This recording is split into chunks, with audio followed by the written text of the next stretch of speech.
पंजाब विधानसभा में आपके 2 विधायक सांसद आपने साथ कर लिए, ये तो एक करिश्मा ही है, किसी और पार्टी के बस की तो ये है नहीं। लेकिन सरकार बनाने का क्यों दावे बड़े बड़े हो रहे हैं, इसके पीछे कारण क्या है, जनता ये जानना चाहती है। जनता एक्सेप्ट कर रही है भाजपा को पंजाब में दिन ब दिन। आपका जब अकाली के साथ गठबंधन हुआ करता था तब यही कहा जाता था कि बीजेपी शहरों के वोट ले आती है और अकाली दल पिंडों से वोट ले आती है, लेकिन आपको तो इस बार शहरों में भी वोट नहीं मिला। ये सीटें हम मात्र कुछ हजार वोटों को अगर मैनेज कर जाते, 5 की 5 सीट भारतीय जनता पार्टी जीतने की पोजीशन में थी। हम तो श्रोमणी अकाली दल को सबसे ज्यादा सीटें देते थे, वो भी शायद 12 या 14 सीट पे पहले नंबर पे आई। उनका भी जो वोटिंग परसेंटेज है भाजपा से कहीं कम गया। तमाम विपक्षी दल ये आरोप लगाते हैं कि चुनाव आयोग, केंद्रीय चुनाव आयोग इस समय बीजेपी की बी टीम की तरह काम करता है। तो जहां पे राजनीतिक दल जीतते हैं तो वहां पर ये चीज क्यों नहीं होती कि भाजपा जो खुद को हिंदुओं की बड़ी सनातन पार्टी बताती है, आरएसएस जो उसका महत्वपूर्ण संगठन है, इन लोगों के रहते हुए प्रभु राम के मंदिर से चोरी हो जाए, ये भी शायद कभी लोगों ने सोचा नहीं होगा। राम मंदिर को बनाने के लिए भारतीय जनता पार्टी के कार्यकर्ताओं का खून पसीना बहा है। जिन्होंने भी रामलला के मंदिर में ये घटना घटवाई है, इस तरह की घटिया हरकत की है, ना वो यहाँ बचेंगे ना वो वहां बचेंगे। कहां चूक कहां पर हो रही है, कैसे ड्रग्स अभी भी पंजाब में है? लुधियाना में ये हमारे पंजाब के मंत्री की पत्नी आईपीएस है, लुधियाना में छापा मारने गई तो वहां की एमएलए कहती मेरे से पूछे बिना मेरे इलाके में घुस कैसे गई। एक ऑफिसर जा रही है ड्रग वाले लोगों का व्यापार करने वाले लोगों के ऊपर छापा मारने, और वहां की आम आदमी पार्टी की एमएलए रोक रही है। तो ये पार्टियों में तोड़फोड़ क्यों करते हैं? आप सांसद तोड़ के ले गए आम आदमी पार्टी के राज्यसभा वाले, अब कांग्रेस में तोड़फोड़ शुरू हो गई है। ये भी कहा जा रहा है कि आम आदमी पार्टी के विधायकों के साथ भी तोड़फोड़ कर सकती है। बीजेपी को ये सब करने की जरूरत क्या है?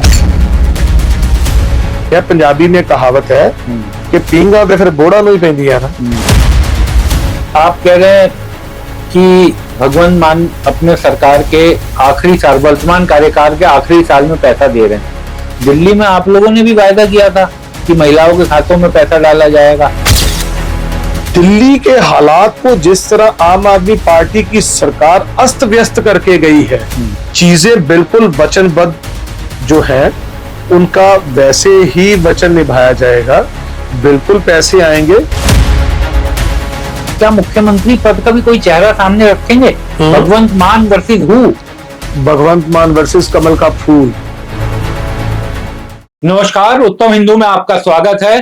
पश्चिम बंगाल में ऐतिहासिक जीत हासिल करने के बाद से बीजेपी का आत्मविश्वास एकदम 7वें आसमान पर है। पार्टी के नेताओं का कहना है कि अब अगला नंबर पंजाब का है। हालांकि एक बड़ा सवाल यह भी उठता है कि राज्य में 2 विधायक वाली पार्टी कैसे सरकार बनाने का ख्वाब देख रही है। क्या है इसके पीछे के कारण और क्या है इस आत्मविश्वास के पीछे की वजह, आज यही समझने की कोशिश करते हैं। और आज हमारे साथ बेहद खास मेहमान हैं बीजेपी पंजाब के प्रवक्ता चेतन मोहन जोशी जी। चेतन जी, बहुत बहुत स्वागत है आपका उत्तम हिंदू में। धन्यवाद सर। चेतन जी, तो पहला सवाल मेरा यही कि पंजाब विधानसभा में आपके 2 विधायक, हालांकि अब विधायक सांसद आपने साथ कर लिए जी, विधायक आपके 2, राज्यसभा सांसद, ये तो एक करिश्मा ही है, किसी और पार्टी के बस की तो ये है नहीं। लेकिन सरकार बनाने का क्यों दावे बड़े बड़े हो रहे हैं, इसके पीछे कारण क्या है, जनता ये जानना चाहती है। जनता एक्सेप्ट कर रही है भाजपा को पंजाब में दिन ब दिन, और सबसे बड़ी बात यह है कि एकदम इग्नोर कर रही है जनता आम आदमी पार्टी की सरकार द्वारा की जाने वाले कार्यों को, क्योंकि वो एकदम झूठ का पुलंदा ही फेंक कर जाते हैं, हर जगह पे जाते हैं। आज की डेट में अगर देखा जाए तो आम आदमी पार्टी की सरकार जिस तरह के काम कर रही है, जिस तरह के इन्होंने वायदे किए थे, वो वायदे तो पूरे हुए नहीं, बल्कि और इस तरह के झूठ हर बार बोलते थे अपने सेशन स्टार्ट होने में, तो वो चीजें ग्राउंड लेवल पे नजर ही नहीं आ रही। अब आपको किसी ने कहा नहीं था कि आपने 16 या 18 मेडिकल कॉलेज बनाने हैं, आपने विधानसभा में बोल दिया। 4.5 साल हो गए, अभी तक तो कोई मेडिकल कॉलेज नहीं बना, क्रेडिबिलिटी खत्म हो गई। आपने बोला था कि पानी का निवारण मालवा नहर से होगा, एक मालवा की अपनी नहर होगी, आज तक मालवा नहर के बारे में ये भी नहीं पता कि जमीन उसके लिए एक्वायर हुई है कि नहीं हुई। क्रेडिबिलिटी लूज है।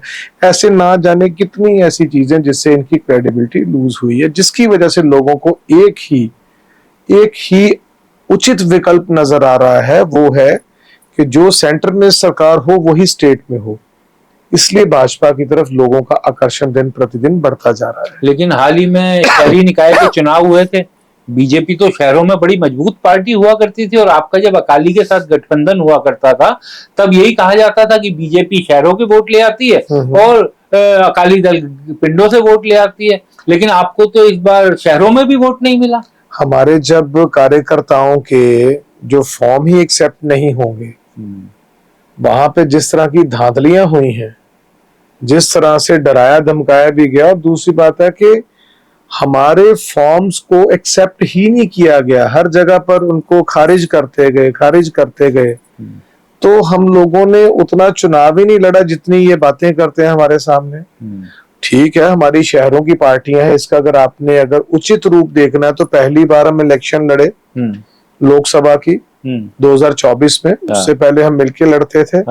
तो 24 की इलेक्शन जब हम लड़े हैं तो उसमें हमारा वोट प्रतिशत 18-18.5% के बीच का रहा है, जबकि वही हमने 22 का जब इलेक्शन लड़ा था विधानसभा का, तो हम मात्र 5.5% तक थे। तो इतना जो इंक्रीज हुआ। लेकिन मैं माफी चाहूंगा, आपकी बात को बीच में रोक रहा हूं, लेकिन 24 का चुनाव तो मोदी जी का चुनाव होता है ना, तो उसमें जनता वोट मोदी जी के लिए भी देती है। तो ये भी तो मोदी जी की छत्रछाया, ये तो राज्य की विधानसभा का चुनाव होगा। हाँ, तो हमारा जो नेता है वो कमल का फूल है, तो कमल का फूल जो जिनका नेता हो, मोदी जी भी उनका अनुसरण करते हैं, हम भी उनका अनुसरण करेंगे। तो सबसे बड़ी बात यह है कि साम दाम दंड भेद को बड़े उचित ढंग से यूज किया। जो माननीय मनीष सिसोदिया जी ने कहा था अपनी एक बैठक में, जब आम आदमी पार्टी की बैठक की वो वीडियो वायरल हुई थी कि लड़ाई झगड़ा साम दाम दम बेट जो कुछ भी हो आप उसका प्रयोग कीजिए, तो एथिक्स खत्म हो गए। और इस तरह की जो इलेक्शंस होती है, इनको आप इलेक्शंस ना मानिए, ये एक तरह का मौजूदा सरकार का जो सरकारी यंत्र तंत्र, उसका जो डंडा तंत्र है, ये उसका नतीजा है। जिस दिन कोड ऑफ कंडक्ट लग जाएगा, जितने भी ये सिक्योरिटीज लेकर घूमते हैं इनके कार्यकर्ता अलग अलग जगह पे, यही पुलिस वाले इनको रोकेंगे कि भाई कोड ऑफ कंडक्ट लग चुका है, अब आपकी सरकार नहीं है, संविधान के अनुसार काम चलेगा। जब कॉन्स्टिट्यूशन बीच में आएगा, संविधान बीच में आएगा, डंडा तंत्र खत्म होगा। जो लोग आज इनके डर के मारे या जो अफसर इनके कहने पर पेपर खारिज कर रहे हैं, या जो गुंडागर्दी लोग फैला रहे हैं, आपने देखा होगा टीवी में किस तरह पगड़ियां उछाली गई, किस तरह धक्का मुक्की हुई, किस तरह फाइल खींचकर पकड़कर लेकर भागा जा रहा है एक आदमी, किस तरह औरतों को पेपर नहीं फाइल करने दिए। तो ये चीजों के ऊपर आम आदमी पार्टी ने बखूबी से काम किया, लेकिन कोड ऑफ कंडक्ट जब लगेगा, एक विश्वास आएगा लोगों में, एक भय खत्म होगा कि हमारे ऊपर जानबूझ के झूठे मुकदमे नहीं होंगे, एक लोगों में आत्मविश्वास आएगा कि अब इनका समय खत्म हो चुका है। जो विकल्प है वो विकल्प यही है कि हम लोग जो केंद्र में सरकार है उन्हीं की ही सरकार बनाएंगे पंजाब में। अगर पंजाब को कर्जा मुक्त करना है, नशा मुक्त करना है, अगर पंजाब को आपने रोजगार के लिए प्रेरित करना है, अगर पंजाब में आपने निवेश करना है, आज अगर पंजाब को सबसे बड़ी जरूरत किस चीज की है कि पंजाब के लोगों के बीच एक ऐसा विश्वास खत्म हो रहा है जो उन्होंने उम्मीद की थी कि 92 लोगों को जितवाकर हमने वो सारी समस्याओं का हल करवाना है जो समस्याएं पिछले 70 साल से ही आम आदमी पार्टी के लोग बोलते थे। इन्होंने 92 से 95 भी खींच के ले ली, लेकिन सबसे पहला इनके मुंह पर तमाचा कब पड़ा? इनके झूठ पर। जब संगरूर का बाईपोल इलेक्शन था लोकसभा का, और आम आदमी पार्टी के मुख्यमंत्री की सीट उनके जिले से ही वो हार गए। उसके बाद इन्होंने सोचा कि हारना नहीं है, चाहे जैसे मर्जी होर्डिंग लगाओ, प्रचार करो, ऐसा बताओ कि लोग सिर्फ आम आदमी पार्टी को वोट डालते हैं। और वहां कहां जाके झूठे साबित हुए 2024 के इलेक्शन में। माना कि भाजपा की तब कोई सीट नहीं थी, लेकिन अमृतसर, गुरदासपुर, फिरोजपुर, लुधियाना और पटियाला, ये सीटें हम मात्र कुछ हजार वोटों को अगर मैनेज कर जाते तो 5 की 5 सीट भारतीय जनता पार्टी जीतने की पोजीशन में थी। मान लीजिए अगर 40-50 हजार का गैप गुरदासपुर अमृतसर में था तो मात्र 25-26 हजार वोट मैनेज करनी थी। फिरोजपुर में आप देख लीजिए, अब 6-7 हजार वोट मैनेज कर लेते हम जीत जाते। 8-9 हजार पटियाला में मैनेज कर लेते, 12.5-13 हजार अगर लुधियाना में मैनेज कर जाते तो चुनाव भाजपा के पक्ष में आने थे। और पहली बार हम अकेले लड़े हैं इसमें। और आप ये देखिए 25 से ज्यादा सीटों पर तो पहले नंबर पे आए हैं।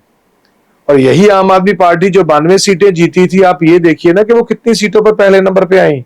और हम तो श्रोमणी अकाली दल को सबसे ज्यादा सीटें देते थे, वो भी शायद 12 या 14 सीट पे पहले नंबर पे आई। उनका भी जो वोटिंग परसेंटेज है भाजपा से कहीं कम गया। तो इसलिए जो लोगों में रुझान नजर आ रहा है वो भाजपा के पक्ष में आ रहा है। लोगों ने ये सोचा है कि किसी तरीके कोड ऑफ कंडक्ट लगने तक का इंतजार करो।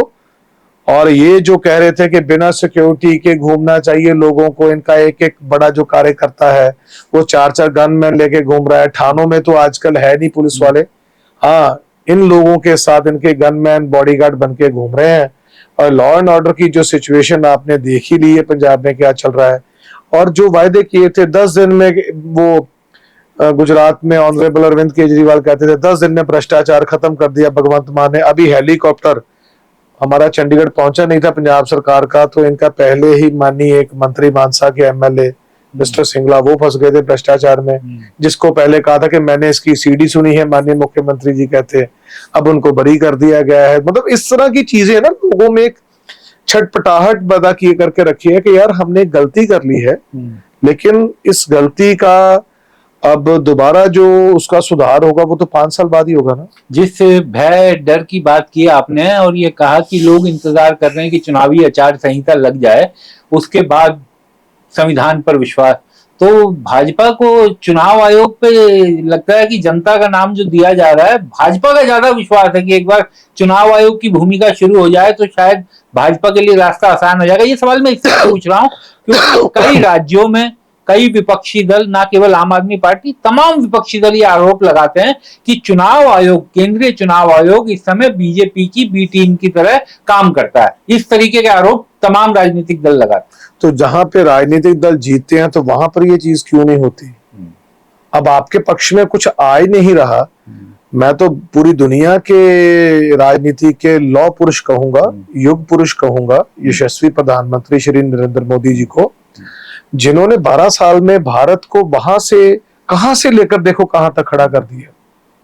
आप देखिए 12 साल पहले हमारा इंफ्रास्ट्रक्चर क्या था, आज क्या है। 12 साल पहले हम किस दशा से गुजर रहे थे। चाहे हम सुरक्षा की बात करें, ये वही प्रधानमंत्री जी हैं जिनकी वजह से हमारा अगर एक पायलट गलती से पाकिस्तान की सरजमी पे चला गया तो बाइज्जत उनको वाघा बॉर्डर पे छोड़ा गया। वरना हमने तो वो दिन भी देखे हैं कि हमारे फौजियों के गर्दन काट कर सर लेकर चले गए थे। तो एक क्रूरता और एक इस तरह की चीजें हमें देखने को मिलती थी क्योंकि तब हमारा प्रशासन कमजोर था। आज हमारा प्रशासन एक सख्त है। हमने दूसरों के घरों में घुसकर वो काम किया जिससे उनके मन में ये आया कि भारत की एकता अखंडता के ऊपर या भारत की शांति के प्रति अगर आप लोगों ने कोई गलत काम किया तो हमें शांति बनानी आती है। उसके लिए पहले हम लोग शास्त्रों का प्रयोग करते हैं, हमें शस्त्र भी उठाने आते हैं। तो ये जो अहम भूमिका माननीय प्रधानमंत्री जी की है, अगर हम इसको देखेंगे, ऐसे ना जाने कितनी चीजें हैं। विपक्षियों का क्या है, विपक्षी क्या बोलते थे पहले, विपक्ष के पास बोलने के लिए था क्या पहले। आज क्यों नहीं भारत की तरफ कोई आंख उठा के देखता? इसीलिए नहीं देखता कि आज उस इंसान की सरपरस्ती में प्रशासन और शासन चल रहा है जिसका पूरी दुनिया में एक लौह पुरुष के नाम से जाने जाने वाले एक डंका है जिनका राजनीति में, वो श्री नरेंद्र मोदी जी हैं। बिल्कुल, आपने जो बात कही, शायद लोगों ने ये भी कभी नहीं सोचा होगा कि भाजपा जो खुद को हिंदुओं की बड़ी सनातन पार्टी बताती है, आरएसएस जो उसका मातृत्व संगठन है, इन लोगों के रहते हुए प्रभु राम के मंदिर से चोरी हो जाए, ये भी शायद कभी लोगों ने सोचा नहीं होगा। लेकिन ये भी आपकी सरकार के दौरान हो गया। और ऐसी जगह से प्रभु राम के मंदिर से चढ़ाने की चोरी। देखिए, ये एक बहुत दुखद घटना है। लेकिन अगर आप देखेंगे, अगर भगवान रामलला की अगर उस मंदिर की बात करेंगे तो इसकी शुरुआत किसने की थी इसको बनाने की? ये वही भारतीय जनता पार्टी के कार्यकर्ता हैं जिनका खून बहा है रामलला के इस मंदिर के निर्माण में। ये वही रामलला का चेतन मंदिर जी, है। हम लोग शुरू करते हैं जो चोरी हुई है उससे, क्योंकि अगर हम इतिहास पे जाएंगे तो फिर थोड़ा लंबा खिंच जाएगा कि सन 80 के दशक से पहले आप बताइए मुझे कहां पे बीजेपी ने, आरएसएस ने रामलला, राम मंदिर एजेंडे में बताया हो उस तरीके से। ये बात सही है कि बीजेपी ने उस आंदोलन को तेज किया, बड़ा किया, लेकिन 80 के दशक के बाद ताले किसने खुले? फिर तो 47 पे बात चली जाएगी, 48, 49। तो इसलिए मैं कह रहा हूं कि इतनी बड़ी घटना कोई विश्वास ही नहीं कर सकता ना कि बीजेपी के राज में, नरेंद्र मोदी जी के रहते हुए इस तरह की चोरी हो जाए। देखिए, वो तो फिर आपको 1858 में भी जाना पड़ेगा, 30 नवंबर। हाँ, इतिहास में तो फिर बहुत पीछे जाना बहुत पड़ेगा। कुछ है पीछे। हाँ। लेकिन राम मंदिर को बनाने के लिए भारतीय जनता पार्टी के कार्यकर्ताओं का खून पसीना बहा है। आज अगर वहां पे ये बात हुई है तो इसकी सजा उन लोगों को मिलेगी जिन्होंने इस छवि को धूमल करने का प्रयास किया। भारतीय जनता पार्टी रामलला के मंदिर के हर एक सुरक्षा के लिए, उसकी एक एक धारणा के लिए, एक एक रीति रिवाज के लिए वचनबद्ध है। आज जो विपक्ष के लोग बात करते हैं ये वही कांग्रेस है जिन्होंने भारतीय जनता पार्टी के कार्यकर्ताओं के ऊपर, जब हम लोगों ने रामलला के लिए शुरुआत की थी कि मंदिर कसम राम की खाते हैं, मंदिर यहीं बनाएंगे, तो यही कांग्रेस के लोगों ने हमारे कार्यकर्ताओं के ऊपर लाठीचार्ज किए, हमारे कार्यकर्ताओं ने शहादतें दी।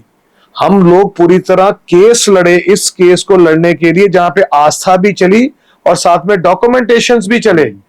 आज उस चीज को साक्षात अगर भगवान रामलला वहां पे स्थापित हुए हैं, उनका आशीर्वाद मिल रहा है, तो अगर इस तरह की एक दुखद घटना घटी है तो भारतीय जनता पार्टी क्या कोई भी इस चीज को एक्सेप्ट नहीं करेगा और उसको सजा मिलेगी। कोई भी सनातन प्रेमी नहीं करेगा, कोई नहीं कर पा रहा। मैं कह रहा हूं जी, इसका आप नतीजा देखिएगा, सारी इन्वेस्टिगेशन टीम्स बन चुकी हैं वहां पे। अब जिन्होंने ये काम किया उन्होंने तो वो हरकत की कि अपने जमीर से गिरने वाली बात थी वो, लेकिन जब सजा देनी होती है तो उसको संविधान, कॉन्स्टिट्यूशन के अकॉर्डिंगली उसके ऊपर कार्रवाई होगी। और आपको शायद जान के मैं ये तो नहीं कहूंगा कि आपको खुशी होनी चाहिए, लेकिन आपको ये एक भरोसा दिला रहे हैं और आपको ये भरोसा होना भी चाहिए कि उसके ऊपर तकरीबन जो कार्रवाई चल रही है उसके नतीजे चंद कुछ दिनों में आपके सामने आ जाएंगे। लेकिन चेतन, दिक्कत यह है ना कि लोगों के मन में ये आ रहा है कि 8 आरोपी पकड़े, वो 8 आरोपी कोई कहीं नौकरी करता है, कोई कहीं। इतना बड़ा ट्रस्ट जिसको सीधा प्रधानमंत्री जी मुख्य जजमान बने थे, उनकी देखरेख में उन्होंने ट्रस्ट बनाया, ट्रस्ट के सदस्य चुने गए, पीएमओ के सबसे बड़े अधिकारी नृपेंद्र मिश्रा को जिम्मेदारी दी गई, चंपत राय वीएचपी के उपाध्यक्ष, उनको जिम्मेदारी दी गई, तो वहां पर चोरी। और अब ये कहा जा रहा है कि जो छोटे मछलियां उनको फंसा करके बड़े बड़े मगरमच्छों को बचाने की कोशिश की जा रही है। अरविंद केजरीवाल प्रेस कॉन्फ्रेंस कर रहे हैं, आम आदमी पार्टी के सुप्रीमो, वो कह रहे हैं कि होम मिनिस्टर कभी राम मंदिर नहीं गए, दर्शन तक करने नहीं गए। दूसरा, वो कह रहे हैं कि प्रधानमंत्री जी को नॉलेज थी, उनको पता चल गया था, 12 आईबी की रिपोर्ट उनके पास गई थी, लेकिन उन्होंने रोकने की कोशिश नहीं की। देखिए, अरविंद केजरीवाल जी एक झूठ का पुलंदा बोलने रखने वाले लोग हैं। ये वही थे जिन्होंने पहले राम मंदिर का विरोध किया था। ये बात आप सारा सुन लीजिए। दूसरी बात यह है कि माननीय प्रधानमंत्री जी, ठीक है आपने जो बोला कि हमारी एक आस्था है, हम लोगों की ऑब्जर्वेशन में चीजें हैं, अब चूक हुई है, चूक के कारणों का तो पता चलेगा इन्वेस्टिगेशंस में।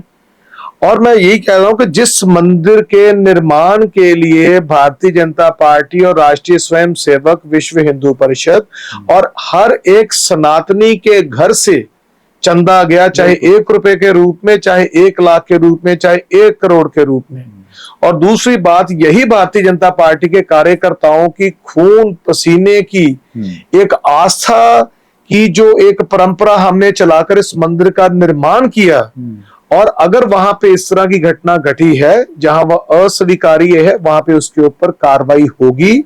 और जिन्होंने भी रामलला के मंदिर में ये घटना घटवाई है, इस तरह की घटिया हरकत की है, वो बख्शे नहीं जाएंगे। ना छोटा हो या बड़ा हो, कोई भी हो। देखिए,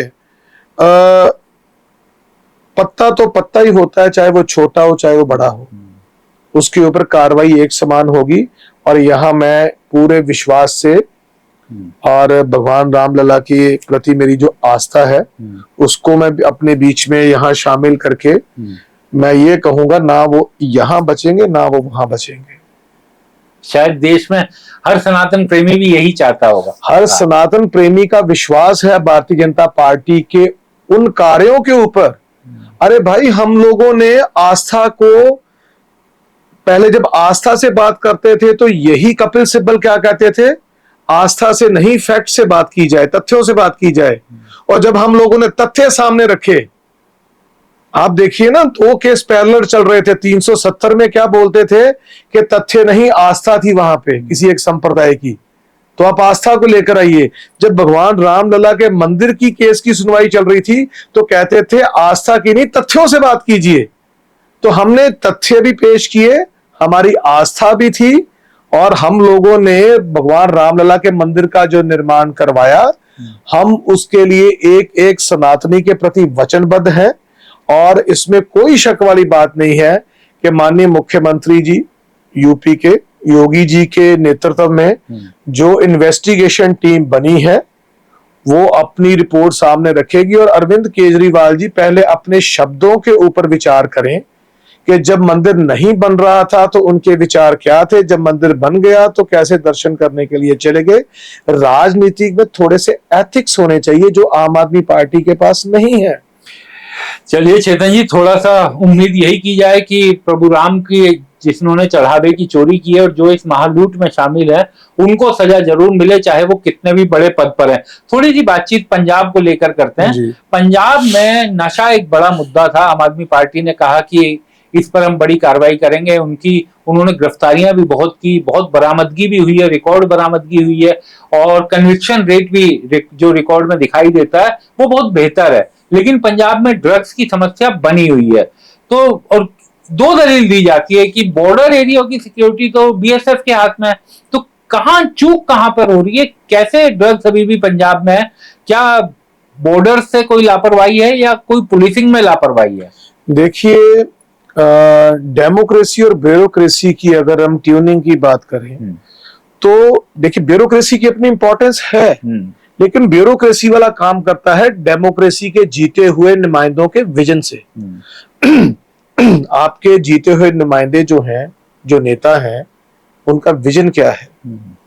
पहली चीज, लुधियाना में ये हमारे पंजाब के मंत्री की पत्नी आईपीएस है ज्योति यादव जी, लुधियाना में छापा मारने गई तो वहां की एमएलए कहती मेरे से पूछे बिना मेरे इलाके में घुस कैसे गई। तो एक ऑफिसर जा रही है ड्रग वाले लोगों का व्यापार करने वाले लोगों के ऊपर छापा मारने, और वहां की आम आदमी पार्टी की एमएलए रोक रही है। इसके ऊपर बहुत डिबेट्स हुई थी हमारी कि भाई ये चल क्या रहा है पंजाब में। और दूसरी बात है कि बीएसएफ का काम है पकड़कर गुनाहगार को पुलिस के हवाले करना। आप बीएसएफ के ऊपर बात छोड़ के हमें बीच में केंद्र सरकार को लाकर दोषी मत ठहराइए। बीएसएफ अपना काम कर रही है। अब आ जाते हैं पंजाब पुलिस के ऊपर।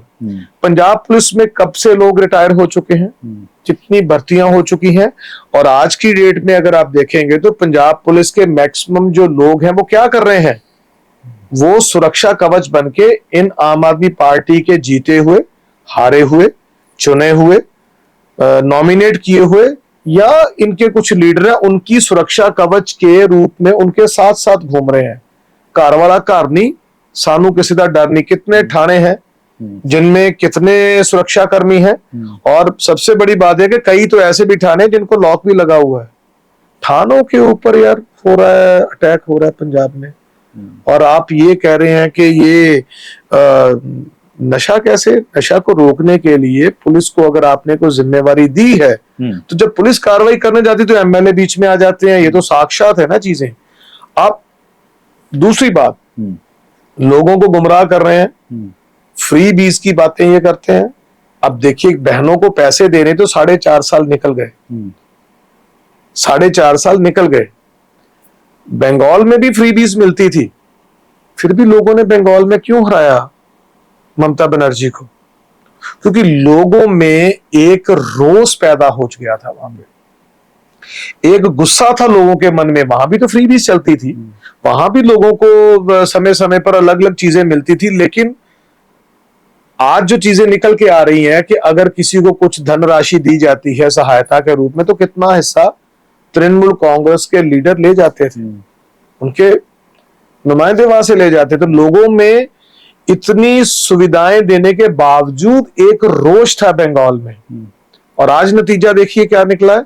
अभी 2 महीने भी नहीं हुए हमारी सरकार बनी हुई, माननीय मुख्यमंत्री जी शुभेंदु अधिकारी जी ने क्या किया वहां पे, अभी दूसरा महीना चल रहा है, तो 1.3 करोड़ महिलाओं के खातों में पैसे आ चुके हैं। अगर उसको आप पंजाब के साथ कंपेयर करें, या इस कार्यवाही को आप पिछली ममता बनर्जी की सरकार के साथ, उस टाइम के साथ कंपेयर करें, तो कितना बड़ा एक विश्वास, एक क्रेडिबिलिटी है भाजपा के प्रति वहां पे लोगों की। पंजाब में भी यही हो रहा है। पंजाब का एक एक किसान अब ये सोचने पर मजबूर हो गया है कि वो 5 मिनट की चुटकी में, इनकी महिला ने बोला था, माननीय वो जो एमएलए है, कि हमें वोट डालिए, 5 मिनट में हम आपको देंगे एमएसपी, अभी तक नहीं मिली। माननीय मुख्यमंत्री भगवंत सिंह जी मान जब मुख्यमंत्री नहीं थे, उनका ऑन रिकॉर्ड है ये स्टेटमेंट कि agriculture is a state subject, और कैप्टन अमरिंदर सिंह जी अगर आप एमएसपी नहीं दे सकते, आप खाली कीजिए, हम जब सत्ता में आएंगे हम एमएसपी देंगे। आज पंजाब का क्या हाल हुआ है, एक मूंगी तक नहीं इनसे उठाई गई। और धान और गेहूं ये भारत सरकार की तरफ से दी गई लिमिट के अनुसार ये उठाया जाता है, इसमें स्टेट गवर्नमेंट का कोई कंट्रीब्यूशन नहीं है। और साथ ही साथ लोगों में ये भी एक चीज आ गई है कि माननीय मुख्यमंत्री जी की किसानों के प्रति शुरू की गई जो अलग अलग पॉलिसीज हैं, जो अनुदान मिल रहा है उन लोगों को, या जो सहायता मिल रही है उन लोगों को, आप देखिए उनका रुझान इस तरफ आ गया है। कितनी इंडस्ट्री पलायन कर चुकी है पंजाब से, हमारा एक्सपोर्ट कितना घट चुका है पिछले 4.5 साल में पंजाब का। आप दिन प्रतिदिन पंजाब में जिस तरह की अप्रिय घटनाएं घट रही हैं, आपको लगता है कि वहां पे निवेश होगा किसी तरह का? कहां गए इन लोगों के वो सारे वायदे जो कह रहे थे कि हम 50,000 करोड़ का पंजाब के निजी जो सोर्सेज है वहां से पैसा जनरेट करेंगे, 20,000 करोड़ हम माइनिंग से जनरेट करेंगे हर साल 70,000 करोड़ को जनरेट करके पंजाब की किटी में डालेंगे, सेंटर से अलग से जो स्कीमें आती वो लगाएंगी, 3.5 लाख करोड़ को पंजाब के खाते में डाल के पंजाब को कर्जा मुक्त करके 70-80 हजार का सरप्लस अमाउंट पैदा करेंगे। और आज हालात क्या है कि जितना 70 साल में पंजाब ने कर्जा नहीं लिया, उससे ज्यादा इस 4.5 साल में ले लिया। आज पंजाब के पास रिटायर करने के लिए जो उनके एम्प्लॉई हैं उनके पैसे नहीं है। ऐसा ये कह रहे हैं हमने जी नियुक्ति पत्र दे दिए हैं, एसएस बोर्ड नियुक्ति पत्र, एसएस बोर्ड की इंटरव्यूज होती हैं, एग्जाम होते हैं, पीपीएससी के होते हैं। आप जरा बताइए कि कितने ऐसे नियुक्ति पत्र जिनके ऊपर रूल लागू हो रहे हैं सर्विस बुक के। आज आप लोग बोल रहे हैं कि हम लोग शिक्षा के ऊपर काम करेंगे, 65-66 के करीब सरकारी कॉलेज है, अप्रोक्सीमेटली 60 to 70,000 एवरेज बच्चे आते हैं पढ़ने के लिए, इनके पास 200 से भी कम परमानेंट प्रोफेसर हैं। आप मेरे को ये बताइए कि शिक्षा का मॉडल साक्षात नजर आ रहा है, इन लोगों से परमानेंट लेक्चरर्स की भर्तियां तक नहीं हो पाई। और आज की डेट में आप देखिए कि हमारे जो अलग अलग हमारी पॉलिसीज हैं जिसमें अलग अलग धनराशियां आती हैं, तो ये जो 1,000 रुपया या 1,500 रुपया दे रहे हैं, ये तो पता कीजिए कि ये पैसा कहां से आ रहा है। एक्सेस चार्जेस जो होते हैं, ग्राम मजदूरों के जो फंड्स आते हैं, ये पैसे आखिर कहां लग रहे हैं पंजाब में। तो पंजाब आज की डेट में एक ऐसे दौर से गुजर रहा है जब कोड ऑफ कंडक्ट लग जाएगा, थोड़ा सा लोगों को एक सोचने का मौका मिलेगा।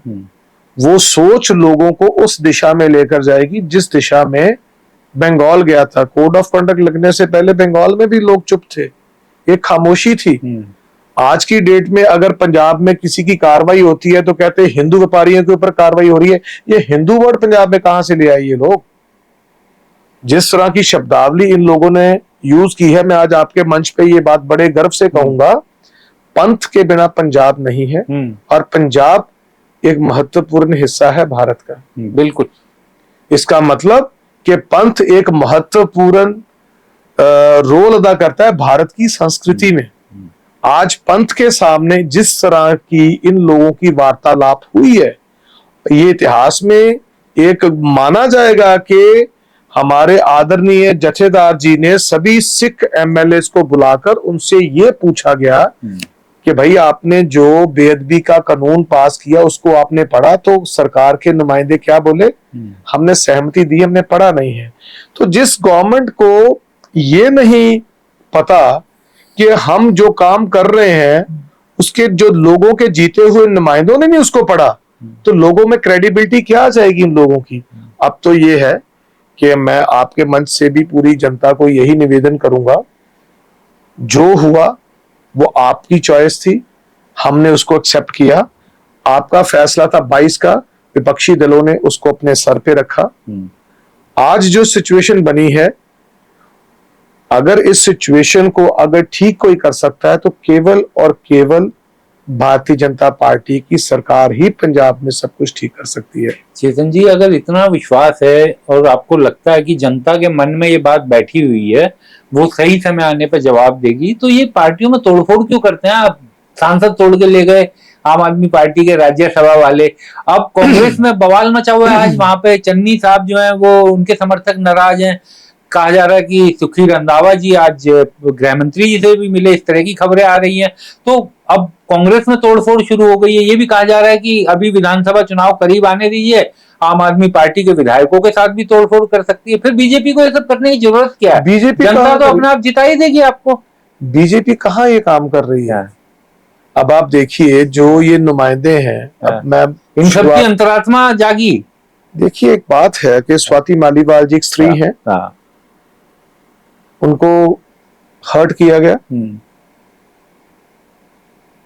हाँ, अदालत में विचाराधीन है मामला विचाराधीन है। तो आपको कैसे लगता है कि जो अलग अलग सांसद अपनी व्यथा बता रहे हैं, वहां पे अब माहौल क्या बन चुका है पंजाब का? अगर पंजाब सरकार की तरफ से लें तो जो वायदे अरविंद केजरीवाल जी ने दिल्ली के लोगों के साथ किए, दिल्ली का एक मॉडल पंजाब में पेश किया और दिल्ली वालों ने हराकर ये पंजाब के लोगों को मैसेज दिया कि भाई हमने हरा दिया है, अब इनको हराने की बारी आप लोगों की है। क्योंकि यहां पर जिस तरह की इन्वेस्टिगेशन के नतीजे सामने आ रहे हैं, पंजाब में तो उससे ज्यादा बुरा हाल है। अब आप बताइए, हेलीकॉप्टर पंजाब का हो तो चल कहां रहा है वो? ये हर आदमी सोच रहा, देख रहा है, हर आदमी इस चीज को देख रहा है कि माननीय मुख्यमंत्री जी जब 1000 या 1500 रुपया देने की बात करते थे तो 22 की इलेक्शन से पहले मोगा की रैली में जब ये अनाउंसमेंट की थी तब बोला था कि 4.5 साल बाद देंगे। पंजाब के लोग इनकी जो शब्दावली है अब उसके ऊपर विश्वास नहीं कर रहे। आप कह रहे हैं पंजाब में उथल पुथल चल रही है, तो अगर पंजाब में उथल पुथल चल रही है तो जनता के नुमाइंदे हैं, जनता की उम्मीदें हैं, जनता उनको चुनकर लाती है। आप एक परिवार के साथ बंद के बात करने की कोशिश कर रहे हैं।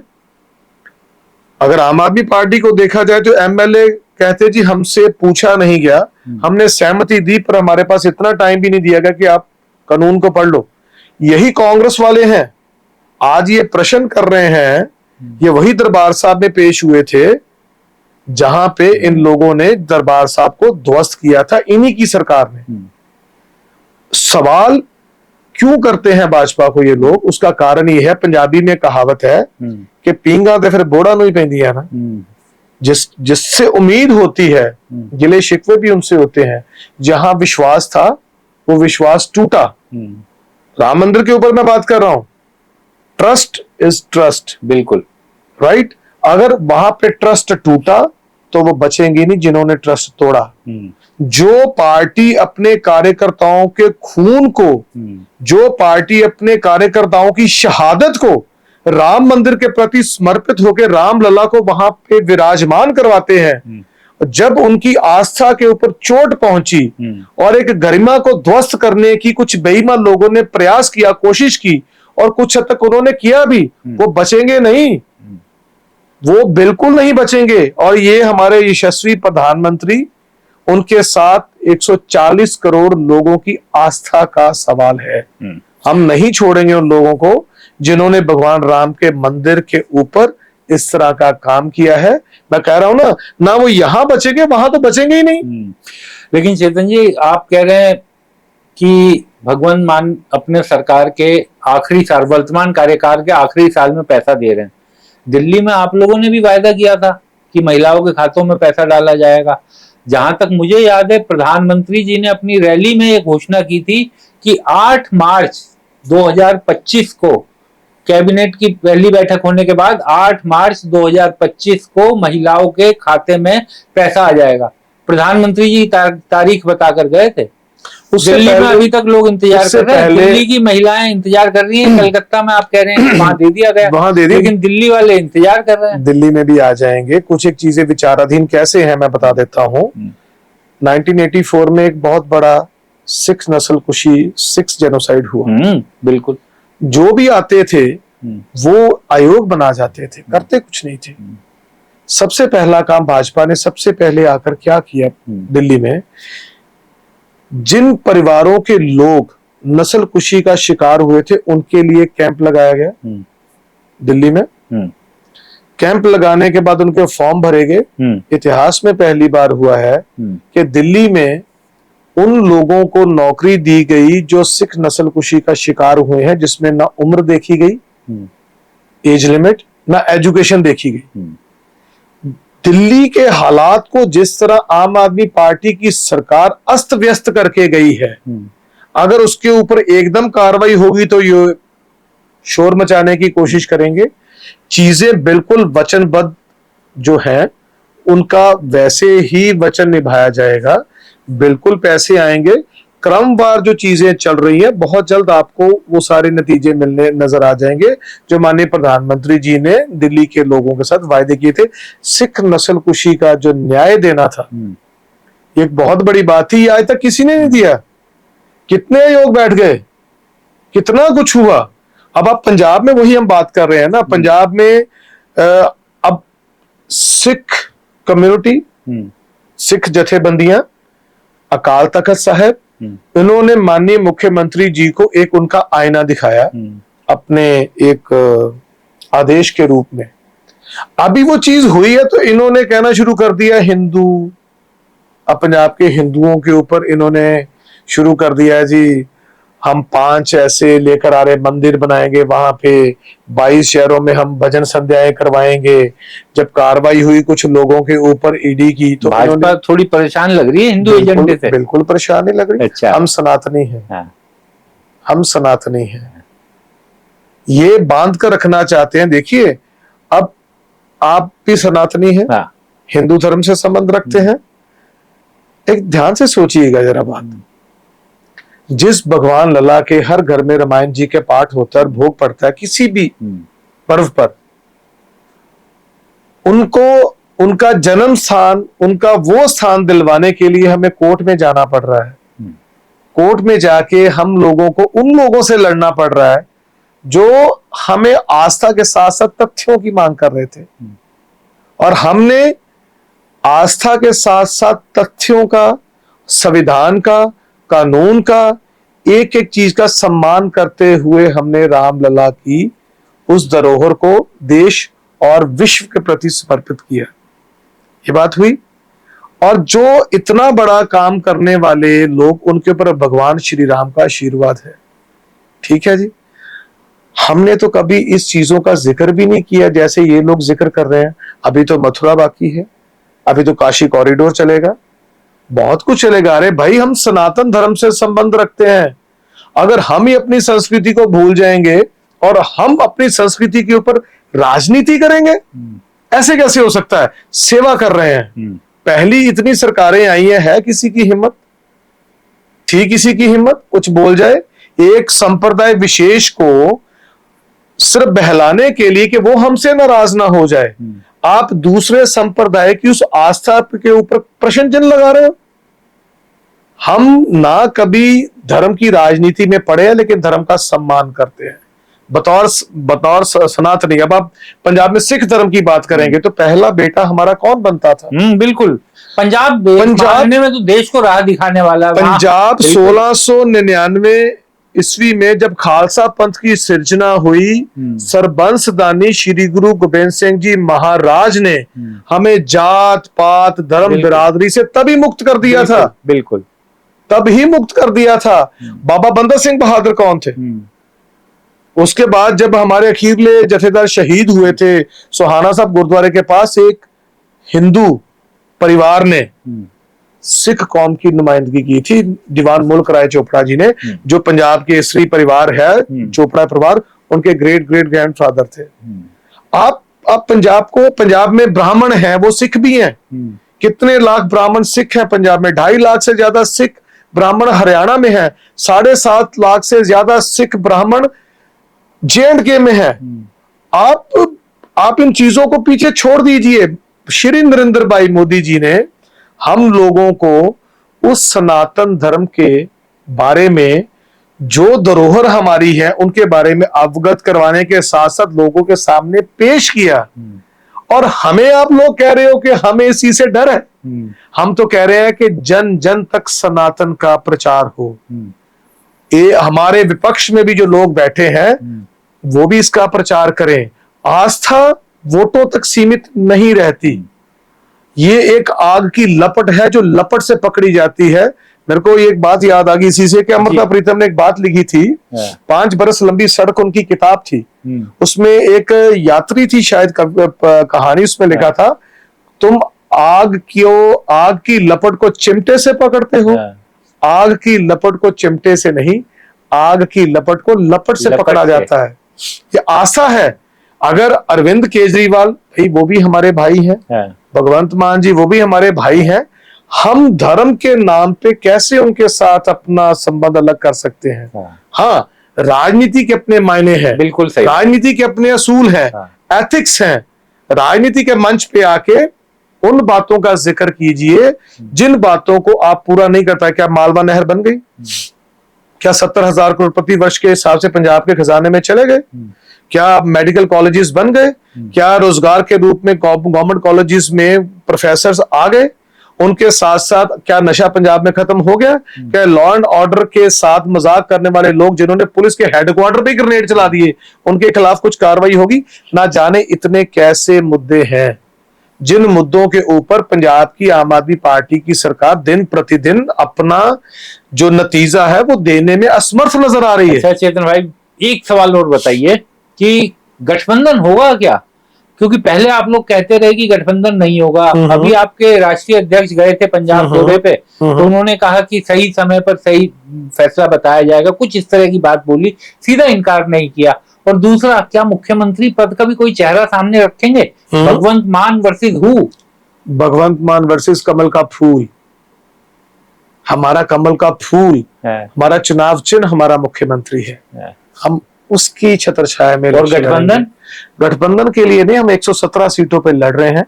हमारे कार्यकर्ता गांव गांव, गली गली, शहर शहर, कस्बे कस्बे में जाकर लोगों से वार्तालाप कर रहे हैं। हमने स्पेस भी ले ली है, हमने संवाद भी शुरू किया है। संवाद और स्पेस, डायलॉग एंड स्पेस, संवाद और जगह, ये दो चीजें एक लोकतंत्र की सबसे बड़ी ताकत है। और इसमें सबसे ज्यादा हम लोगों को सहयोग मिल रहा है पंजाब के उन लोगों में जिनके मन में पहले एक छवि बना दी थी कि किसानों के साथ ऐसा है, आम लोगों के साथ ऐसा है। आज देखिए आप, प्रधानमंत्री श्री नरेंद्र भाई मोदी जी का वो रूप, वो आस्था सिख कौम के प्रति, करतारपुर साहब का लांघा वो खोलना, कॉरिडोर खोलना, वीर बाल दिवस वही दिन क्यों चुना गया? और एयर इंडिया के जहाजों के ऊपर, अलग अलग देशों की ट्रेन के ऊपर उसकी ब्रांडिंग करके उन योद्धाओं, बच्चों की, उनके त्याग की, उनकी बलिदान की गाथा पूरे विश्व में भेज दी। सचखंड बल्ला, वहां के जो गदी नशीन है बाबा जी, उनके वहां नतमस्तक होकर संत रविदास समाज को मानने वाले लोगों के प्रति अपनी आस्था प्रकट की, उनको पद्मश्री दिया। क्या ये चीजें हम इग्नोर कर देंगे? भगवान रामलला तो सबके हैं और पंजाब के हर घर से पैसे गए हैं वहां पे अनुदान के रूप में। और अगर आप बोलेंगे कि एक विशेष संप्रदाय है मुस्लिम संप्रदाय, 3 तलाक को खत्म करके एक गौरवमयी जिंदगी दी हमारी मुस्लिम बहनों को। आप वक्फ बोर्ड की जब बात करते हैं तो वक्फ बोर्ड की आड़ में जो कुछ चल रहा था उस घोटालों को दूर किया श्री नरेंद्र भाई मोदी जी ने।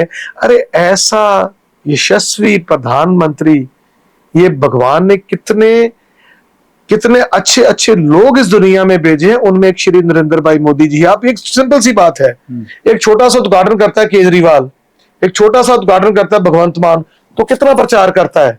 अरे उस इंसान के कर्म कितने अच्छे होंगे जिसके हाथों से भगवान रामलला के मंदिर का भूमि पूजन हुआ, उनकी देख रेख में उसका निर्माण हुआ। रामलला वहां पहुंचे जिनको पहुंचाने के लिए करोड़ों सनातनियों की आस्था निछावर थी।